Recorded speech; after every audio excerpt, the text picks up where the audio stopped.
ఇదిగోండి, ఇడ్లీ పిండితో వేడి వేడి గుంత పొంగనాలు రెడీ చేశానండి. బాగున్నాయి. దీంట్లో ఉల్లిపాయ ముక్కలు, పచ్చిమిరపాయ ముక్కలు అన్నీ వేసి చేశాను. క్యారెట్ తురుము కూడా వేసానండి. దీంట్లోకి పచ్చి కొబ్బరి, పల్లీల చట్నీ చేశానండి. ఇవి చూడండి, తింటున్నాను ఇప్పుడు ఈ వీడియో కూడా.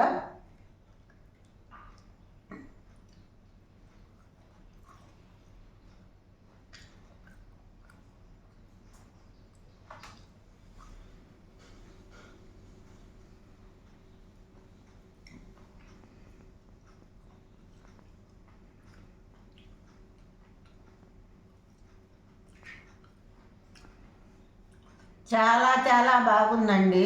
కరకరాలు ఆడుతున్నాయి ఇడ్లీ పిండి కాబట్టి. మీరు కూడా ట్రై చేయండి. లాంగ్ వీడియో మా ఛానల్లో ఉందండి, మీరు కూడా చూడండి. మా వీడియో మీకు నచ్చినట్లయితే లైక్ మీ, షేర్ మీ, సబ్స్క్రిప్షన్ చేయండి.